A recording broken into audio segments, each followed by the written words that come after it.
Let's start from the beginning. How did you decide to be a teacher? Where did you go to school, etc.? Well, I graduated with a degree in accounting from Commerce. Okay. And I had decided that I was going to make the big bucks. I was going to be an accountant. And the interesting thing with my life is God took hold of my life and just changed everything around. And I found myself ending up, after a strange set of circumstances, without a job. And I was working in a convenience store. A friend of the family was kind enough, and I was working nights from 10 at night to 7 in the morning, and one of those nights I was held up at gunpoint. And that kind of changed my life and shook me up a little bit, and I started rethinking what I wanted to do. But during that time, I complained a lot about the type of workers that were coming through the convenience store. And my wife said, you know, if you would just shut up complaining, if you don't like what schools are turning out, maybe you should go and teach. And I said, well, you know, I think I probably could do a decent job at that. And so at that time I went back and I took enough math courses so that I could teach math, and started looking for a job and could not find one. And then at a strange thing, 6 weeks into the school year, my wife, who was working at Commerce at that time writing vocational education materials, said, there is an opening for an occupational investigation teacher in Sulphur Springs at the middle school. It's an 8th grade class. Would you be interested? And I said, well, I don't even know what that is. And she said, well, why don't you call them and see if they would talk to you about it? And I'll bring home some materials tonight and you can study and see. Well, I called and Glover said, why don't you come today and we'll talk about it? Like now? Like now. And so I called my wife and she said, well, run home, take a shower, and I'll bring the materials. I'll drive you to Sulphur Springs. Long and short of it, they gave me the job. And through the course of the next few years, I ended up becoming certified, not having taken any education courses, really. And I have had the most wonderful, wonderful career in education. It has been absolutely terrific. So it was a God thing. God brought me here. God kept me here. And I told God that I really wanted to stay for 30 years. That at the end of 30 years, if He wanted me to do something different, bring it into my life, and we'd see what we could do. And here it is. He's brought something different into my life. Oh, He has. So I was going to say, do you have an inkling yet of what He has in store? Yes, as a matter of fact. Back in the fall, my son and I, who lives here in town, Ian and I were talking, and he said, Dad, he said, you know, he said, the only way you're ever going to get more money in retirement is if you become a principal, academic specialist, or a athletic director. And he said, I know you're never going to be an athletic director. He said, so really all the retirement you've got, you've pretty much got it already stashed away. He said, it's time for you to go and try something different. Last fall, I had the opportunity to go to China and do some consulting, educational consulting there in Mexico. And he said, maybe you should go out on your own and just try something. So through that turn of events, funny thing was in January, I was talking to the CEO of Destination Imagination out of Cherry Hill, New Jersey, and he said, would you ever consider going to work for us? And I said, well, I'd have to retire. And he said, well, can't you retire? And I said, well, I can. He said, well, start thinking about going to work for us. So I came home, was telling Ian about it. He said, Dad, why would you not do that? Why would you not go to work for these people? They're going to give you a salary for speaking. You'll never have to book your own gigs. You won't have to keep your own income taxes. You won't have to do anything. They'll write you a check, and you can do what you want to do. So I started a conversation with him, and I've just sealed all that in, and on the 29th of this month, I'm going to go to work as their Director of Education for Destination Imagination International. My goodness, Johnny Wells. I know. Doesn't that sound exciting? Will that make you have to move away? Well, that was part of the heavy discussion. I do not plan to move to Cherry Hill, New Jersey, particularly with a new grandbaby here and a new one on the way in October. I talked to him and I said, and my wife, I said, there is no way. And he said, well, I bet because of the way the world has gotten so small through technology, you could work from home and fly out of Dallas. And so I'll spend a couple of days out of the month in Cherry Hill up there for meetings and things, and the rest of the time I'll be here in Sulphur Springs, or who knows where I'll be, flying around the world perhaps. Meeting all kinds of interesting people. Meeting all kinds of interesting people. And yes. Their blessing is to meet Johnny Wells, who just you can take any subject and make it sound fun. Well, life's too short for things not to be fun. Everything in life should be fun. I have to ask you, do you feel like maybe he kept some doors closed to you so that he could kind of channel you down? Oh, so kept some doors closed to me so he could channel me down. Yes, absolutely. Well, I would say for everyone listening that we're really, really, really thrilled for you in your next chapter of life. Let's talk about Sulphur Springs ISD a little bit more.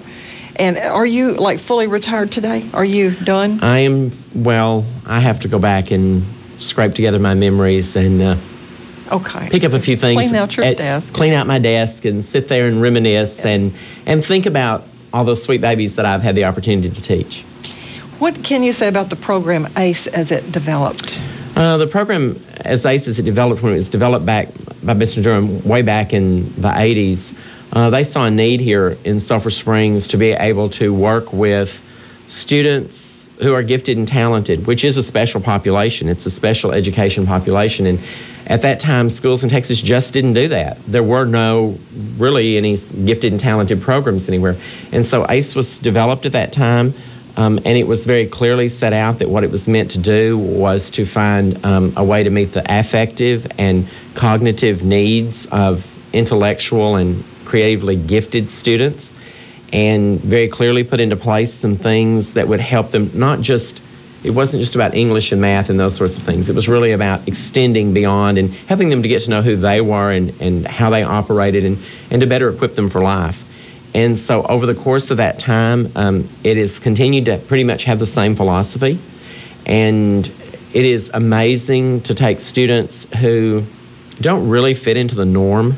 And I only say norm as in there's more people out there that all that makes anything normal is there's more folks like that. And so you take these students who really and truly are kind of baffled by the fact that they're not like everybody else, put them in a room together and watch them develop into individuals who are comfortable with and excited about who they are. And that's just been a joy over the years to be able to be part of that and to teach them some things about how the mind works and how to organize thought and how to explore and become lifelong learners.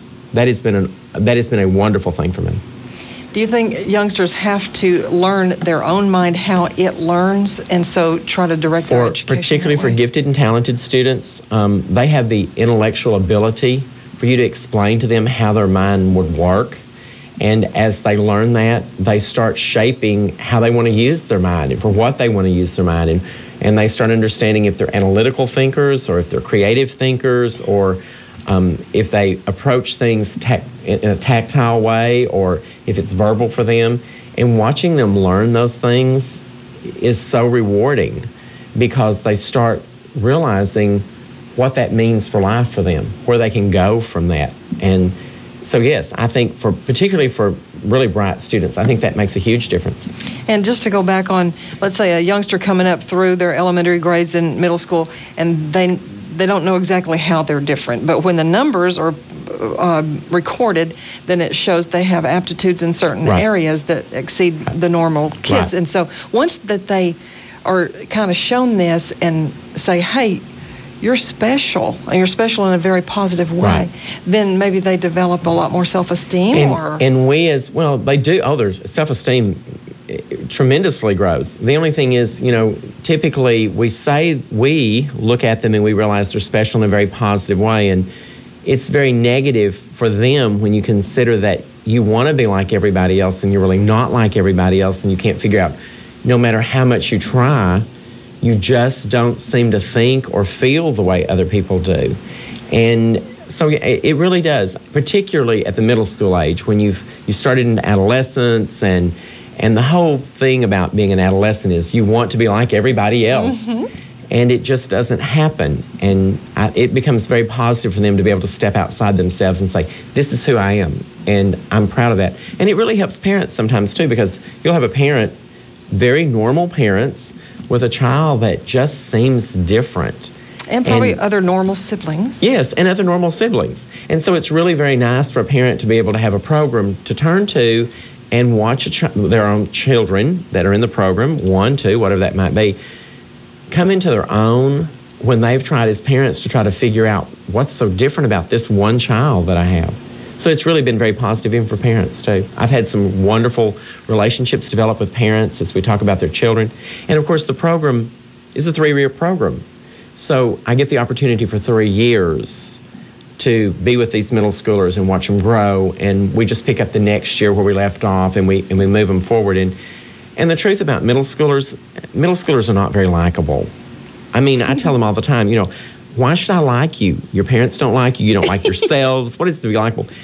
But the fact is, I love them. And yes. you just tell them right up front, I love you, and I want you to love me, but you're not always going to like me, and that's okay, because like and love are two totally different things, and love is a choice, and I choose to love you, and like is just one of those things that is an opinion sort of thing that's either in your heart or not, and so we develop a really great bond, and I have some wonderful friends now who are in their 40s, gee, I hate to say that, but that are in their 40s now that are former students, that we develop that kind of bond in the classroom. It's been wonderful. Well, tell me briefly, do you know of students that have gone on to successful lives, financially successful, gratifying lives, maybe even become or found themselves to be members of Mensa, who came through a program such as ours? I can think of a couple of students who were interested in Mensa, and they checked into Mensa. One actually qualified and chose not to pursue that. Okay. I think part of that was not wanting to be associated with the high intellect that Mensa puts out there. I have several students that I would say are financially successful, probably. Some of them, though, that I would think are tremendously successful aren't financially successful. Not financially, yes, as much, yeah. And I say that because I know that some of them live right here in town, and I know probably what their salaries are. And I've taught their children or teaching their children, and it is easy for me to say that they are successful because I see what they've done with their children. They are huge successes because of the kind of children they're raising and the kind of community members they've been. And I can clearly firsthand see that they couldn't be any more successful than what they are. Well, I have to ask you this. Coming up through your school years, and maybe we didn't have these types of classes in place, but were you a talented, gifted, ace-type student? I would think that probably in school I was probably high bright, not gifted and talented. My students seem to think that I am amazingly genius. I am not. But I was probably high bright, hardworking. I graduated in the upper 5 of my graduating class, which wasn't very large, but I was in the upper portion of my class whenever I graduated, and I did well in school. I didn't try really hard and still did well, and I made it through college without really reading anything, and so I probably am high bright, but I don't think that I'm probably gifted and talented. Well, you sure have brought brightness to Sulphur Springs through all the years. I just always took you for granted. You were there every time at the school. Every time I would see you out in public, you know, you always bring something a little more than the average or ordinary to a conversation or to, you know, a brief meeting. Well, I take that as a compliment. Thank you very much. Yes. I appreciate that. I'm excited about your future endeavors. Oh, me too. I am so excited about my future endeavors, and I'm so excited about my grandbabies. I'm looking forward to, I'm going to have 2 granddaughters, and one for each hip, and so I am just so excited about that. I can hardly stand that either. Well, and you are one of quite a few teachers who are retiring this year from Sulphur Springs. Yes, I am. We have quite a few that are retiring, and there's something really special about being able to end your career at Sulphur Springs, I think. Sulphur Springs is a wonderful school district. And I know for me personally, Sulphur Springs has allowed me the freedom to do some things and attempt some things and be progressive in some things that I wanted to do. I come back from somewhere and say, could I try this? And they're like, sure, try it.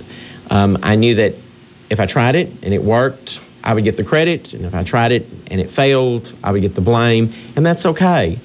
But the main thing is they let me do that, and they let me attempt it, and they let me go ahead and see if it would work. And I appreciate that very much.